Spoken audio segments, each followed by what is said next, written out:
Stock x ray. आज हम इसमें बात करेंगे अरुण पोद्दार सर से। एग्जीक्यूटिव डायरेक्टर हैं, सीईओ हैं चॉइस इंटरनेशनल के। Arun sir, hi, good morning, thank you so much for joining in. Good morning Vivek ji. आपके दर्शकों को नमस्कार। अरुण सर, आपको मेरी आवाज मिल रही है? या हाँ, सर, गुड बिल्कुल मॉर्निंग। विवेक पहले जी। तो सर आपको बहुत बहुत वेरी बधाई। शानदार नतीजे, शानदार रन आपके शेयर में, सब कुछ शानदार चल रहा है। पहले सर थोड़ा सा मैं नतीजों पर आऊंगा, लेकिन ये जो जर्नी सर इतनी बढ़िया चल रही है, मतलब स्टॉक मार्केट ने अपना बुरा दौर भी देखा पिछले 1.5 साल में। आप कैसे सर अनस्कैच्ड हैं? मतलब आपकी कंपनी बढ़िया ग्रोथ दिखाई जा रही है, क्या रीजन क्या है सर?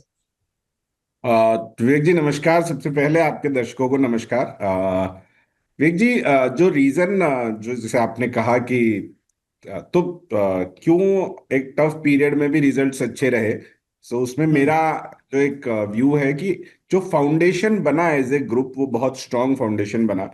हम्म। 2009 के आसपास से जब नए प्रमोटर्स के पास चॉइस इंटरनेशनल लिमिटेड आया तो उसके बाद का जो एक 7-8 साल का एक जो पीरियड था, उस पीरियड में ऑर्गेनाइजेशन ने अपना जो फाउंडेशन है वो बहुत स्ट्रांग बिल्ड किया। जिस स्ट्रांग बिल्टअप के बेस पे जो जो छोटे मोटे करेक्शंस आते हैं उन करेक्शंस का इम्पैक्ट नहीं आता। और दूसरा, एज ए ऑर्गेनाइजेशन आज चॉइस इंटरनेशनल लिमिटेड में सिर्फ ब्रोकिंग एंड डिस्ट्रीब्यूशन की इनकम नहीं आती। उसमें broking and distribution, advisory business, investment banking और एनबीएफसी बिजनेसेस भी है। तो जो जो कभी कभार साइक्लिकल बिजनेस की वजह से आपको ब्रोकिंग के रेवेन्यू में मल्टीपल जगह पे डिप दिखता है, वहां पे एडवाइजरी बिजनेस बहुत बड़ा कंट्रीब्यूट करता है। उस कंट्रीब्यूशन का एक बड़ा फायदा हमें मिलता है। और अगर आप हम्म। देखें तो पिछले 5 सालों में लगभग 50% के प्लस के आसपास की सीएजीआर ग्रोथ अपन ने हम्म। टॉप लाइन में करी है, और लगभग 70% प्लस के आसपास की सीएजीआर ग्रोथ अपन ने एबिटा और पैट में करी है। तो वो एक बड़ा कंट्रीब्यूशन है इस चीज में, एक स्टेबल और एक सस्टेनेबल ग्रोथ होने का एक रीजन जो है। बिल्कुल ठीक है सर। अब थोड़ा सा मैं रिजल्ट पर आता हूँ सर, फिर और बहुत सारी चीजें आपसे बात करने के लिए आज बड़ी मुश्किल से आपसे टाइम मिल पाया है। बहुत चलिए। समय से हम लोग इस वक्त का इंतजार कर रहे थे। कंपनी के Q3 रिजल्ट्स पे बात करूं तो कंपनी के Q3 रिजल्ट्स में 46% का जंप रेवेन्यूज में और 114% का जंप कंपनी के प्रॉफिट्स में देखने के लिए मिला। अदर हाइलाइट्स में देखें तो कंपनी का जो वेल्थ एयूएम है वो 328% बढ़ा है और 4662 करोड़ रुपए हो गया। क्लाइंट्स का एसेट बेस जो 22% बढ़कर अब 60,500 करोड़ रुपए हो गया। नए डीमैट अकाउंट्स की ग्रोथ करीब 24% रही है। एक्टिव अकाउंट्स की ग्रोथ करीब 13% रही है। सर बहुत हम डिसेंट सेट ऑफ नंबर तो देख ही रहे हैं, उसके साथ साथ जो आपका वेल्थ एयूएम है और क्लाइंट एसेट बेस जो आपका जिस तरह से ग्रो कर रहा है इस दौर में, जहां पर कि हमने देखा कि जो एक्टिव क्लाइंट्स थे वो सुस्त हो गए थे सर पिछले 1.5 साल में। और एटलीस्ट मैं 6 महीने का तो ये दावा कर सकता हूं कि अब तो इस स्थिति में लोगों से बातचीत होने लगी थी कि कुछ कुछ लोग ये बात करने लगे थे कि अब तो एसआईपी के बारे में भी सोचना पड़ेगा कि कंटिन्यूशन में जाना है नहीं जाना। और ऐसे में आपने अपने एक्टिव अकाउंट्स की ग्रोथ की है, वो भी डबल डिजिट में। सर कोई खास वजह? हाँ तो विवेक जी, आ, मैं नंबर्स पे आने के पहले थोड़ा सा आपको जो चॉइस इक्विटी ब्रोकिंग में हमारा जो डिस्ट्रीब्यूशन मॉडल है, तो अगर आप हम्म। देखेंगे आज भी इंडिया में जो मेजर जो, तो फॉर एग्जांपल जो कस्टमर बेस है वो customer base 3 tier two 6 tier cities में काफी डिस्ट्रीब्यूटेड है। और हम्म। उनका जो टेक्नोलॉजी लेड ब्रोकिंग हाउसेज है और जो डिस्काउंट लेड ब्रोकिंग हाउसेज है, उनका वहां तक रीच एक बहुत बड़ा चैलेंज होता है। आज चॉइस इक्विटी ब्रोकिंग की लगभग 200 प्लस के आसपास ऑफिसेज है। ये 200 ऑफिसेज हमें एक कस्टमर के साथ इंटरेक्शन करने का एक बेहतर प्लेटफॉर्म देती है। अगर आप ब्रोकिंग इंडस्ट्री की बात करें, सो अगर अपन इसको मोटा मोटी करें तो अपन इसको 3 पार्ट में डिवाइड कर सकते हैं: technology led broking houses, bank led broking houses और complete research led broking houses. इन तीनों सेगमेंट में भी मिला के हमारा जो ब्रांच नेटवर्क है वो branch network one of the strongest network है इस पूरे इन्वायरमेंट, इस पूरे ब्रोकिंग इंडस्ट्री में। दूसरा, जैसे आपने भी बताया, पिछले 6 महीने में नहीं, इवन पिछले 1 साल में in terms of net active account addition, choice industry के टॉप 5 प्लेयर्स में, अगर आप टॉप 25 प्लेयर्स की लिस्ट निकालेंगे तो उसमें टॉप 5 प्लेयर में in terms of new account acquisition choice equity broking आता है। वो एक बहुत बड़ा रीजन है in terms of value growth, in terms of our presence and all. तो वो एक पीस है जिसकी वजह से हम काफी अच्छी ग्रोथ यहाँ पे देख रहे हैं। जहां तक वेल्थ एयूएम के ग्रोथ करने की बात है, वहां पे हमने पिछले ऑलमोस्ट 6 महीने के पीरियड में कुछ नए एक्विजिशंस हुए हैं।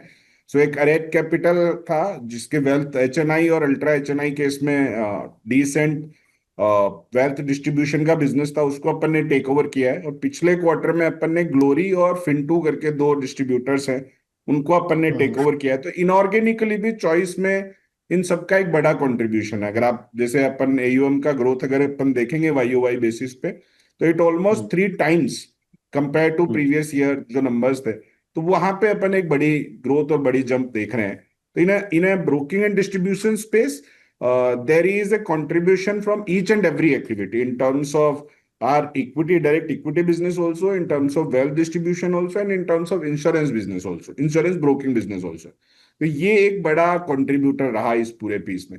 मैं आपको एक सरप्राइजिंग नंबर बताना चाहूंगा। अगर आप वाई ओ वाई बेसिस पे जी बात करेंगे तो लगभग 27% की ग्रोथ है in terms of average daily turnover. और in terms of quarter on quarter की अगर अपन बात करेंगे तो लगभग 20% का ग्रोथ है in terms of average daily turnover. तो जो नंबर्स, जो प्लेटफॉर्म बने जिस चीज के लिए, एक टेक्नोलॉजी पे, टीम पे, फिजिकल डिस्ट्रीब्यूशन मॉडल पे इन्वेस्ट हुआ, उस इन्वेस्टमेंट के बदले में ये इस तरीके के रिजल्ट अब अपन देख रहे हैं।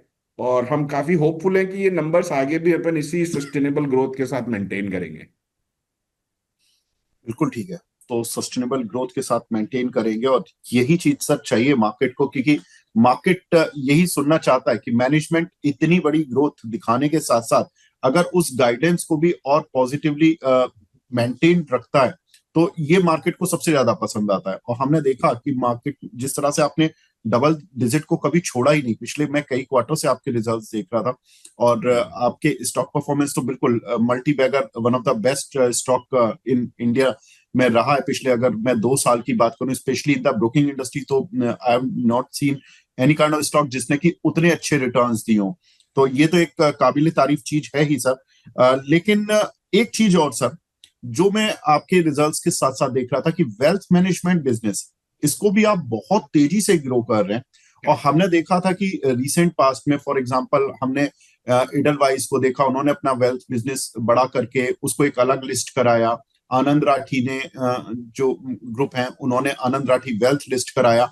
क्या हम चॉइस से, आज मैं थोड़ा सा प्रीमेच्योर क्वेश्चन पूछ रहा हूं, लेकिन क्या आगे इस तरह की भी कुछ प्लान है? So Vivek ji, certainly in a longer run, अगले 3 से 5 सालों के बाद आप यहाँ से इक्विटी ब्रोकिंग, वेल्थ डिस्ट्रीब्यूशन और जो मल्टीपल विंग्स है उन सबका आप वैल्यू अनलॉकिंग देख पाएंगे। बट अगले 2 साल एटलीस्ट इसका प्लान नहीं है कि जहां अपन वैल्यू अनलॉकिंग के लिए हमारे सब्सिडरीज लेवल को लिस्ट कराने जाएं। Hmm but certainly in terms of growth aspect हम वेल्थ बिजनेस पे भी इक्वली ही फोकस कर रहे हैं। सर्टेनली अगर आपने इंडस्ट्री को इतने लंबे समय तक देखा है, आपका एक लंबा एक्सपीरियंस रहा है ब्रोकिंग इंडस्ट्री में, एक 3 4 5 साल के बाद एक छोटा 6 महीने 1 साल का एक सिक्लिकल टर्न आता है जिसमें एक छोटा सा डिप आता है। वहां पे जब आपका वेल्थ बिजनेस है उसको बहुत बेहतर लेवल पे सपोर्ट करता है। और सर्टेनली आज के दिन अगर आप रेवेन्यू कंट्रीब्यूशन देखेंगे इन ब्रोकिंग एंड डिस्ट्रीब्यूशन, 90% प्लस का कंट्रीब्यूशन ब्रोकिंग एक्टिविटी का है, और सिर्फ एक बहुत minimal portion from the wealth distribution का है। हमारा अल्टीमेट अगले 3 सालों में टारगेट ये है कि हम 70% इक्विटी का रखें और लगभग वेल्थ से कंट्रीब्यूशन यहाँ से लगभग 30% के आसपास लेके जाए। और मैं हम्म, आपको एक नई हमारा एडिशन हुआ है उसके बारे में थोड़ा बताना चाहूंगा। जी बिल्कुल। सो रिसेंटली चॉइस वेल्थ ने इंडिया पोस्ट पेमेंट बैंक के साथ एक टाई अप किया है। तो India yes. Post payment bank आज के दिन इंडिया का सबसे बड़ा डिस्ट्रीब्यूशन चैनल है, हम्म जिसके लगभग 1,60,000 नंबर ऑफ पोस्ट ऑफिसेज हैं, लगभग 4.5 लाख प्लस के आसपास एम्प्लॉय स्ट्रेंथ है, और लगभग 12 करोड़ नंबर ऑफ यूजर्स हैं जिसके साथ वो फाइनेंशियल ट्रांजेक्शन करते हैं, आरडीज देते हैं, इंश्योरेंस की कुछ ट्रांजेक्शन्स करते हैं। सो अगले 5 साल तक चॉइस इंटरनेशनल लिमिटेड और choice wealth India post payment bank के साथ एक्सक्लूसिवली बेसिस पे उसके वेल्थ प्रोडक्ट डिस्ट्रीब्यूशन का काम करेंगे। अ, हम बहुत होपफुल हैं कि आफ्टर दिस टाइप, जो हमारा एक वन ऑफ द विजन और वन ऑफ द गोल है कि हम अगले 3 साल में टॉप 5 ब्रोकिंग हाउसेज और टॉप 5 वेल्थ डिस्ट्रीब्यूशन में हमारा एक पीस करें। उसमें वी पर्सनली फील कि this India post assignment will contribute at decent level in that aspect. हम इसी तरीके के जो लार्जर डिस्ट्रीब्यूशन नेटवर्क है उनके साथ मल्टीपल जगह पे और भी चीजें कर रहे हैं। तो हम वेल्थ डिस्ट्रीब्यूशन में we are expecting in next 3 year time जो जो जो रेवेन्यू मिक्स है, उस रेवेन्यू मिक्स में लगभग 30% का कंट्रीब्यूशन वेल्थ के साइड का भी रहेगा सर। Very nice sir. तो 30% जो सर आप नंबर दे रहे हैं कि 30% जो कंट्रीब्यूशन रहेगा आपके रेवेन्यू में, ये हम इस मतलब ये किस साल से एक्सपेक्ट कर सकते हैं, किस तो फाइनेंशियल ये ईयर सर से? आप मान लीजिए अपन लगभग जब 29 मार्च के नंबर अपने पास रहेंगे उसमें वी आर ओके। एक्सपेक्टिंग कि, और इक्विटी की growth will as it is continue. It's not like that कि सिर्फ हम्म। वेल्थ की ग्रोथ होगी और उससे उसका कंट्रीब्यूशन मिक्स चेंज होगा। Equity hmm. ब्रोकिंग की growth will as it is continue with the same pace और the better pace only, since hmm. क्योंकि वेल्थ के ऊपर भी अपन ने काफी फोकस ग्रो किया है, तो इसकी वजह से हम देख रहे हैं कि वहां पे उसका कंट्रीब्यूशन एक लेवल पे इंक्रीज होना चाहिए। बिल्कुल ठीक है सर। एक चीज जो मैं देख रहा था कि स्टॉक मार्केट कंपनीज पहले ब्रोकिंग इनकम पर काफी आधारित रहती थी, लेकिन अभी पिछले 2-3 साल में जो एमटीएफ बुक बढ़ने की वजह से, बिकॉज हमने देखा कि इंडिया की पैन इंडिया बेसिस पर 1,17,000 करोड़ तक की एमटीएफ बुक हो गई थी, और एक कहीं ना कहीं जो ब्रोकिंग इंडस्ट्री है वो स्विच कर रही है धीरे धीरे एक स्टॉक एनबीएफसी बनने की तरफ, करेक्ट। और अब उनकी जो dependency on the brokerage side वो थोड़ी सी कम होकर it has switch to NBFC side also, कि मतलब वो मार्जिन फंडिंग कर रहे हैं। ये वर्टिकल ज्यादा ग्रो कर रहा है क्योंकि इंडिया में पेनिट्रेशन बहुत ज्यादा, यंग लोग ज्यादा आ रहे हैं, लोअर सैलरीड क्लास बच्चे 20-20, 30-30 हजार वाले भी स्टॉक मार्केट में एग्रेसिवली इन्वेस्ट करना चाहते हैं, तो वो थोड़ा सा मनी बोरो करके इन्वेस्ट कर रहे हैं। ये पेनिट्रेशन लग रहा बिल्कुल सर। जो पिछले 5 सालों में जो पेनिट्रेशन बढ़ा, जो नए लोग इक्विटी मार्केट में जुड़े, अगर आप देखें तो आज के दिन है? लगभग 8 करोड़ के आसपास यूनिक पैन अकाउंट होल्डर है। और इसमें से आप ये बोल सकते हैं कि लगभग 1/3 even 2/3 of the new account holder पिछले 4 से 5 सालों में जुड़े हैं। और उसमें सर्टेनली एक बहुत बड़ा रीजन मार्जिन ट्रेड फंडिंग का भी रहा, जिसकी वजह से नए लोग एडिशन हुए मार्केट में। और सर्टेनली आप जैसे लोग एक अच्छा नॉलेज मार्केट में पास ऑन करते हैं, वो भी एक बहुत बड़ा रीजन रहा लोग नए सिस्टम में आने के पीछे। I completely agree with your point कि जिस तरीके से ब्रोकिंग इंडस्ट्री एक स्टॉक ब्रोकिंग एनबीएफसी में शिफ्ट हो रही है, आज के दिन भी हम एमटीएफ फंडिंग का एक वन ऑफ द सेगमेंट हम रन करते हैं। We have a decent size of margin trade funding book also, and certainly आगे थ्रू द बैंक गारंटीज और थ्रू द मल्टीपल चैनल्स अपन उस एमटीएफ फंडिंग को ग्रो करेंगे। और because of that MTF funding एक अच्छा पोर्शन और एक अच्छा जंप यहाँ पे अपन रेवेन्यू स्ट्रीम में भी देखेंगे। हम्म। ठीक है सर। सर मैं आपके देख रहा था कि एनबीएफसी को लेके कुछ चीजें मैं और भी पढ़ता जा रहा था। ये एनबीएफसी को लेके और क्या प्लान है सर? तो विवेक जी, अगर अपन अपने एनबीएफसी एक्टिविटी को देखें तो लगभग 790 के आसपास अपना एयूएम है आज के दिन। रिसेंटली अपन ने एक जयपुर बेस्ड, राजस्थान बेस्ड एक एनबीएफसी थी, पैसा बड़ी एक एनबीएफसी थी, उसको अपन ने बाय आउट किया था इन अ शेयर स्वैप डील, जिसमें अपन ने जो हमारी एनबीएफसी है उसकी शेयर स्वैप के साथ उस पर वर्क किया था। और after that acquisition it's kind of जिनका branch physical network in terms of product distribution और in terms of growth story वो लगभग सेम सी थी, तो इसके लिए हमें इट्स राइट मिक्स लगा, जिसकी वजह से हमने उसको टेक ओवर किया।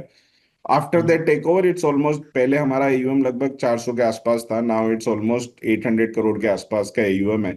और अगले 3 सालों में हम लगभग 2000 करोड़ का एयूएम देख रहे हैं। और again with the art strong distribution model अपन वहां पे भी एक साइजेबल बिजनेस को देख रहे हैं। आज के दिन अगर अपन देखें तो लगभग 14% जो है वो कंट्रीब्यूशन एनबीएफसी एक्टिविटी का है।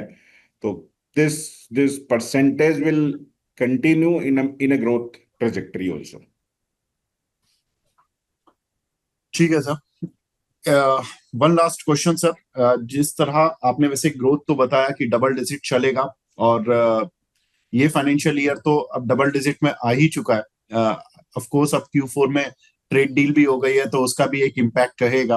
अब अगले फाइनेंशियल ईयर के लिए अगर शेयर धारक आपको सुन रहे हैं, जो निवेशक जो हैं जो सुन रहे हैं, वो मैनेजमेंट से जो नंबर सुनना चाहते हैं कि ये नंबर एक्सपेक्ट कर रहे हैं, या एक रेंज कि इतनी टॉप लाइन और बॉटम लाइन ग्रोथ तो हो विवेक जी, कितनी रहेगी। मैं नंबर्स में आपको एक चीज एश्योर कर सकता हूं, और जो आपके दर्शक है उनको भी एक चीज एश्योर कर सकता हूं कि जो जो ग्रोथ ट्रेजेक्टरी जो लगभग 50% के आसपास की जो सीएजीआर ग्रोथ अपन ने पास्ट 5 सालों में करी है, वो hmm. Growth trajectory will continue as it is.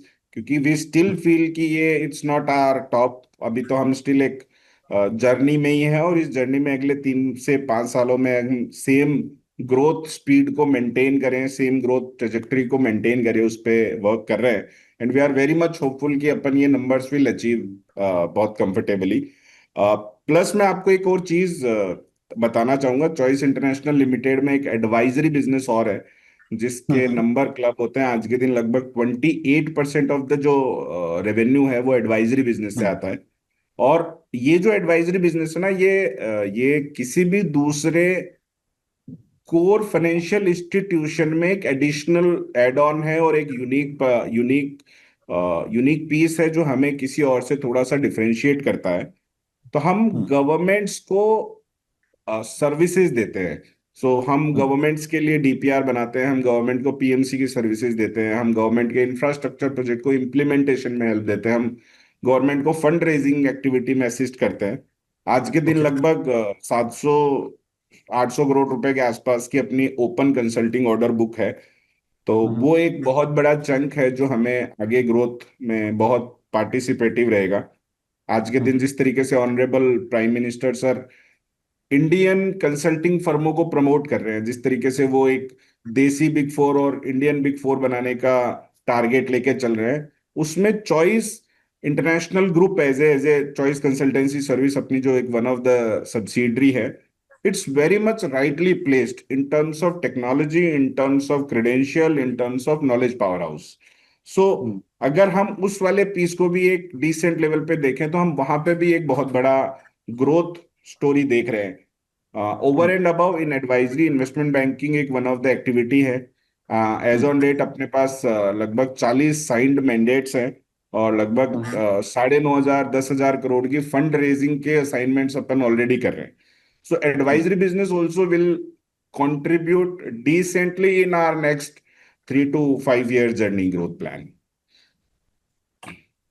Sir, ये जो आपका जो ग्रुप है, ये बेसिकली अब जिस तरह से ग्रो कर रहा है, बड़ा बन रहा है, उससे ये तो चीज समझ आ रही है कि आने वाला समय आपके जब वर्टिकल्स होंगे इतने सारे बड़े, तो ये सवाल लाजमी होगा, जो मैंने शुरुआत में पूछा भी था कि इस पर्टिकुलर बिजनेस को डिमर्ज करके आपको लिस्ट कराना है वेल्थ मैनेजमेंट वाले को, और आपके जो वर्टिकल हैं, अब एडवाइजरी वाला है, एनबीएफसी वाला है, ये सारे वर्टिकल आप एक कंसोलिडेटेड ये जो कंपनी बना रहे हैं, ये कंसोलिडेटेड ही रहेगी, या इसमें मतलब फिर ये वैल्यू अनलॉकिंग समय समय पर अब देखने को मिलेगी? अब समय आ रहा है कि कंपनी अपने उस एरा में जा रही है।